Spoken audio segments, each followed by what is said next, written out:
Roy, kau tunggu bagianmu. Ya. Oke. Ya, aku diperiksa dulu tambahan ini. Seorang intelijen palsu atau Roy Panci yang mengatakan bahwa saya terdeteksi di Batam dan akan melarikan diri.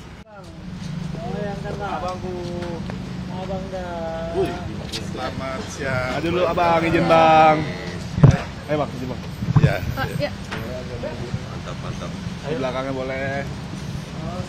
Oke, izin agak munduran aja. Agak munduran? Mundur dikit. Biar kebagian semuanya. Nggak apa-apa.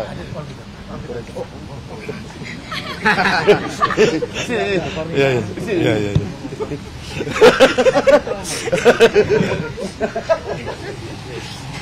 Ketua mana?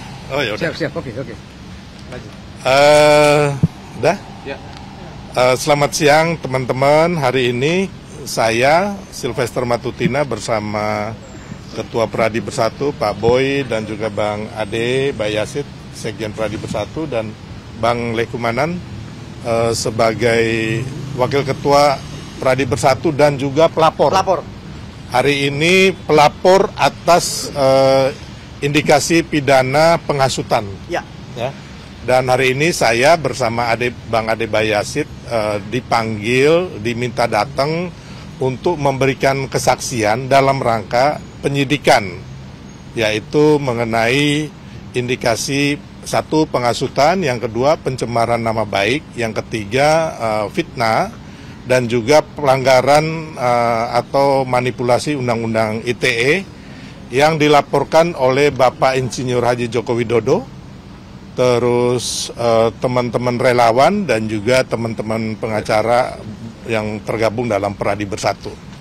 Jadi bahwa hari ini saya membantah isu yang dilontarkan seorang intelijen palsu atau Roy Panci yang mengatakan bahwa saya terdeteksi di Batam dan akan melarikan diri. Ya, jadi itu yang saya bantah, bahwa saya bukan seperti Roy Suryo yang ketika dulu 2 tahun lalu masalah Stupa Borobudur, ketika ingat nggak mau ditahan oleh Polda Metro nih pakai kursi roda dan juga pakai penopang leher ya. Jadi intinya bahwa Roy Suryo sok menjadi intelijen mendeteksi saya di Batam itu karena sebenarnya saya bicara sama teman-teman media. Waktu saya diundang, saya bilang saya nggak bisa, saya lagi di Batam. Dan di Batam pun saya dalam rangka mengadvokasi rakyat. Ya, contohnya kasus Rempang itu saya adalah orang pertama yang mengadvokasi masyarakat Rempang. Dan juga masalah tanah-tanah rakyat di Batam, saya dengan Bang Ade ini dan kawan-kawan Pradi Bersatu mengadvokasi tanah-tanah rakyat yang dizolimi oleh oknum pengusaha busuk dan pejabat kotor lah ya, intinya itu. Jadi bukan kita ini mau melarikan diri ke Singapura seperti yang dituduhkan oleh para tukang fitnah ini ya. Terus yang saya mau jawab juga mengenai urusan hukum saya dengan Pak Yusuf Kalla, itu sudah selesai dengan ada perdamaian. Bahkan saya beberapa kali, ada 2 kali, 3 kali bertemu dengan Pak Yusuf Kalla dan hubungan kami sangat baik. Dan sebenarnya urusan proses hukum itu sudah saya jalani dengan baik. Dan memang waktu itu tidak ada diberitakan karena waktu itu baik saya maupun pihak Pak Yusuf Kalla tidak pernah memberitakan di media. Ya kawan-kawan ya, dan sebenarnya urusan saya dan Pak Yusuf Kalla itu tidak ada tendensi pribadi, saya tidak membenci Pak Yusuf Kalla. Memang ada kalimat saya waktu itu spontan ya, spontanitas, jadi tidak ada mensreanya. Jadi waktu ada teman-teman membuat aksi demo di Mabes Polri, teman-teman minta mundurkan Pak JK dan saya merespon itu, saya diminta sebagai orator, jadi saya berbicara hal yang sama dan itu bukan kesengajaan saya. Jadi memang tidak ada unsur kebencian atau mens rea. Jadi itu hanya sekali ya, dan memang udah selesai urusan itu. Oke? Ya. Untuk yang ijazah palsu ini, tuduhan kepada ijazah palsu, saya mau mengatakan bahwa urusan ini tuduhannya dari Roy Suryo CS, daripada TPUA, ya kan, daripada penggugat yang di Solo, Sleman, itu sudah selesai, ya kan. Di Bareskrim juga sudah dinyatakan dihentikan. Terus yang di PN Solo itu kemarin itu sudah dibatalkan atau NO ya istilahnya ya, ditolaklah oleh majelis hakim. Dan sebenarnya hal yang sama sudah terjadi 3 kali nih, tahun 2022-2023 yang digugat oleh Bambang Tri, terus ada Hatta Taliwang, termasuk si Fadila ya. Dan itu 3 kalinya itu, yang satu di Petun mereka cabut gugatan, yang 2 itu ditolak. Ya. Jadi urusan ijazah palsu ini gagal semua nih, gagal semua ya teman-teman. Yang ada sekarang ya kan, yang akan terjadi seperti tuduhan Bambang Tri dan Gus Nur, kira-kira tahun 2023 juga, yang mengatakan bahwa ijazah Pak Jokowi palsu dan mereka membikinnya di podcastnya Gus Nur dan mengambil kitab suci di atas kepala bersumpah mubahala yang mengatakan bahwa ijazah Pak Jokowi palsu. Dan ini akhirnya majelis hakim, kalau nggak salah pengadilan negeri sebentar ya, bukan, jadi pengadilan negeri Blora, ya, Gus Nur dan Bambang Tri sudah dihukum, ya, vonisnya mungkin 3 tahun apa 6 tahun, saya lupa. Jadi memang 6 tahun ya. Jadi intinya bahwa mengenai isu tuduhan ijazah palsu ini tidak terbukti, bahkan akhirnya mereka ya kan dipidana oleh hukum karena menyebarkan berita bohong.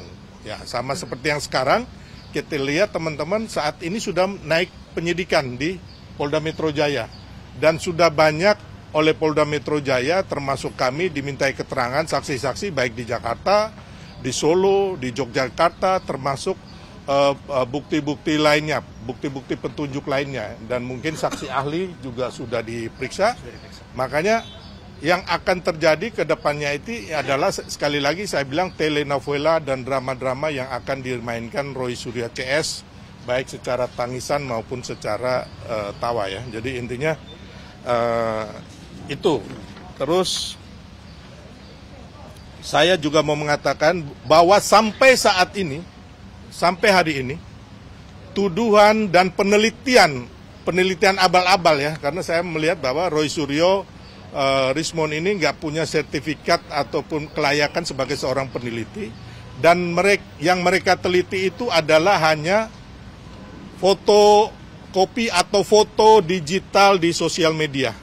Nah, ini nggak mungkin bisa diteliti, karena yang harus diteliti itu adalah ijazah yang asli, yang otentik atau yang analog, baik ijazah yang otentik ataupun analog yang asli ataupun yang palsu. Nah, ini yang bisa diteliti seperti yang sudah dilakukan oleh Laboratorium Forensik Mabes Polri dan dikatakan bahwa ijazah ini asli. Termasuk yang kedua, keaslian ijazah ini selain Mabes Polri ya kan dikeluarkan juga oleh yang menerbitkan ijazah, yaitu UGM, yang mengatakan bahwa ijazah Pak Jokowi asli dan Pak Jokowi memang pernah berkuliah di Fakultas Kehutanan Universitas Gadjah Mada ya. Jadi 2 hal ini. Terus ada lagi yang saya katakan bahwa sebenarnya ada lagi keheranan kita masyarakat, karena yang dituduhkan ijazah palsu ini ternyata ada 2. Yang pertama, ijazah palsu yang dituduhkan sebelum tahun 2005 yang diterbitkan oleh Universitas Gadjah Mada. Makanya mereka menggeruduk Universitas Gadjah Mada dan menggugat UGM kan. Terus yang kedua, ijazah palsu yang kedua itu diterbitkan kalau menurut Bitor yang mereka Roy Suryo CS mempercayai Bitor ini diterbitkan tahun 2012 di Pasar Pramuka. Ya. Jadi ini keheranan kita kok ijazah palsunya bisa dua nih. Ini kan konyol. Kenapa nggak malsuin sekali aja tahun 2005 sebelumnya nanti waktu calon gubernur DKI 2012 tinggal di copy paste. Ini kan konyol, nggak masuk logika akal sehat kita. Ya. Terus saya juga mau mengatakan bahwa hati-hati kepada masyarakat bahwa ini omong kosong semuanya. Baik pemaksulan maupun isu ijazah palsu yang sekarang dikatakan diakui sendiri oleh Fadila bahwa ini adalah satu paket. Ya. Jadi baik isu ijazah palsu ini tidak ada dasar-dasar hukumnya. Yang membenarkan ini hanya narasi dan framing jahat aja. Yang kedua, mengenai pemaksulan Mas Gibran itu juga tidak ada dasar-dasarnya. Karena dari 4 faktor yang dikatakan oleh mantan para purnawirawan itu, yang pertama adalah kelayakan. Sekarang kita lihat Mas Gibran layak. Kemarin Pak Prabowo ke luar negeri, Mas Gibran menjadi acting presiden. Ya. Dan kita lihat Solo di bawah pemerintahan Mas Gibran ini berhasil. Ya kan? Terus yang ketiga, kesalahan melanggar konstitusi. Di sini kita lihat tidak ada konstitusi yang dilanggar. Putusan MK nomor 90 itu sudah final and binding dan diajukan oleh anak-anak muda, sekitar 22 anak muda, tapi yang dikabulkan itu adalah dari saudara Almas, itu anak muda juga. Terus yang ketiga, putusan MK mengenai etika yang menghukum Pak Usman itu sudah dibatalkan oleh putusan petun yang diajukan oleh Pak Usman. Terus kalau memang ada kesalahan, kenapa waktu mulai kampanye, kenapa mereka tidak protes 0103? Harusnya kalau ada masalah ini mereka harusnya memboikot pemilu. Tapi akhirnya Ibu Mega malah mengatakan bahwa mampu mengalahkan Prabowo Gibran dalam satu putaran. Terus waktu Prabowo Gibran sudah dinyatakan menang oleh KPU, 01 dan 03 dengan begitu banyak pengacara-pengacara hebat melakukan gugatan dan kalah. Ya. Dan terakhir ada lagi gugatan di petun dan juga yang ingin membatalkan kemenangan Prabowo Gibran oleh Pak Gayus Lumbun, itu pun gagal. Jadi yang saya bilang tadi, ini nggak ada nih masalah prasyarat pelanggaran konstitusi, nggak ada sama sekali. Yang ketiga, masalah isu Fufu Fafa. Sampai saat ini tidak ada pembuktian bahwa Fufu Fafa ini pemiliknya anak Mas Gibran. Jangan-jangan pemiliknya si Roy Panci, ya kan? Yang keempat, mengenai korupsi keluarga Pak Jokowi, ini pun tidak ada.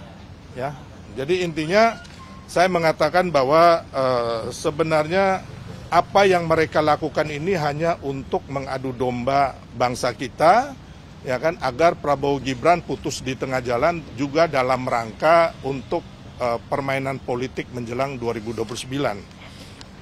Nah, terus yang kita lihat lagi kan, selain Roy Suryo itu banyak sekali dosa-dosa dia ya, penuh problem hidupnya, mulai dari Dewa Panci, di penjara 9 bulan karena memes Supa Borobudur, salah naik pesawat, ngamuk-ngamuk, akhirnya diturunkan, ya kan, salah menyanyikan lagu Indonesia Raya, terus melaporkan Menteri Agama tapi ditolak di Polda Metro Jaya, terus Nusron Wahid mengsekatnya Roy Suryo, masuk kategori orang fasik yang selalu datang dengan membawa berita kebohongan dan tidak jelas karena tuduhan bohong Roy atas penggunaan 3 mikrofon waktu debat di Mas Gibran ya. Terus membohongi penyidik Polda Metro Jaya pura-pura sakit ketika akan ditahan dengan memakai kursi roda dan penyangga leher di kasus Memes Tupa. Terus mengejek ucapan lebaran Pak Jokowi, kata netizen bilang Roy sensitif kalau ada gambar Panci ya. Terus Roy mengklaim bahwa foto toples yang beredar adalah milik Artika Sari Devi, Miss Indonesia 2004. Namun foto tersebut ternyata milik seorang waria asal Thailand. Ya, jadi kita mempertanyakan keahlian dia sebagai ahli telematika. Terus Roy Suryo juga dilaporkan polisi oleh Ramasari dan Sarah Asari karena diduga menyebarkan foto pribadi mereka yang sedang mandi. Roy tanpa malu-malu menghubungi Luluna Maya untuk terlibat dalam kasusnya.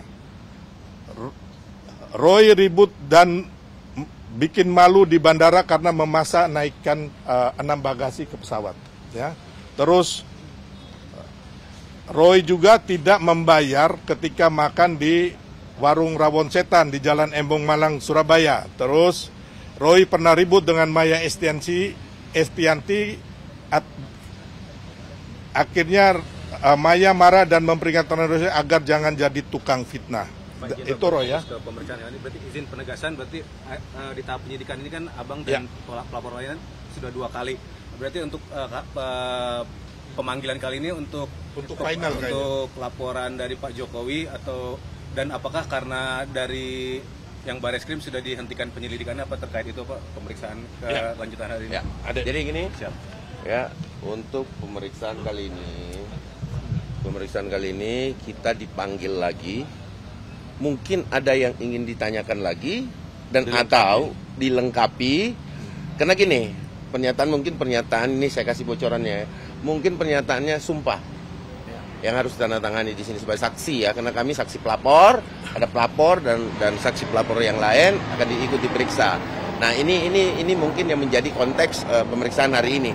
Dan kedatangan kami hari ini selain mengklarifikasi apa yang disampaikan Bang Sylvester, juga adalah kami meminta dengan sangat Jumat Keramat segera periksa. Saya pengen Polda Metro Jaya melekat kepada dirinya tanpa pandang bulu, karena Polda Metro Jaya saya sangat mengerti cara menangani kasusnya sangat dan cermat. Dan saya minta Jumat Keramat segera dijalankan untuk Roy CS, ya. Itu dari saya. Nah, teman. Hari ini berapa saksi yang diperiksa? Ini total 1, 2, 3, 4 saksi yang akan diperiksa hari ini. 4 saksi, ya, 4 saksi, 1 pelapor. Jumat Ya. itu kenaikan status terlapor. Periksa dengan cara-cara Polda Metro Jaya yang terkenal, cermat dan tanpa tedeng aling-aling. Ya, kami tahu betul Polda Metro Jaya dalam menangani kasus. Bang, Oke? tanggapannya Bang dari survei AS ini bilang kalau 74. Iya, 74. Memang saat ini kita bergembira ya, karena masyarakat tidak sekitar 74,6% tidak mempercayai ijazah Pak Jokowi palsu. Ya. Dan saat ini boleh saya katakan kemarin Bapak ada menelpon nama saya bahwa beliau baik-baik di Solo, bergembira bersama keluarga dan terus menerima masyarakat. Ini yang membuat Pak Jokowi ini bergembira. Dan satu hal lagi, Pak Jokowi dan Mas Gibran mendukung penuh keputusan Pak Prabowo mengenai pengampunan Dan abolisi dan amnesti. Ya, jadi sekali lagi bahwa Pak Jokowi dan Mas Gibran mendukung penuh dan kami semua mendukung penuh keputusan Presiden Prabowo atas pengampunan abolisi dan amnesti. Karena apa? Karena ini untuk demi kebaikan bangsa yang lebih besar. Oke. Ya, Bang, jadi Bang, ada lagi? Bang terkait dengan kasus Abang dengan Pak JK, tadi Abang bilang udah damai kan ya, tapi masih banyak masyarakat yang meminta atau mendorong Abang untuk ditahan karena ada putusan MA yang 1,5 tahun. Nah, mungkin ada tanggapan dari Abang? Nggak ada ya, saya bilang tadi itu hanya masyarakat Roy Panci aja. Jadi memang saya sudah menjalani proses hukum itu deh, Ya. ya kan. Tapi memang kejadiannya secara terperinci tidak mungkin saya bicara sama mereka. Ngapain?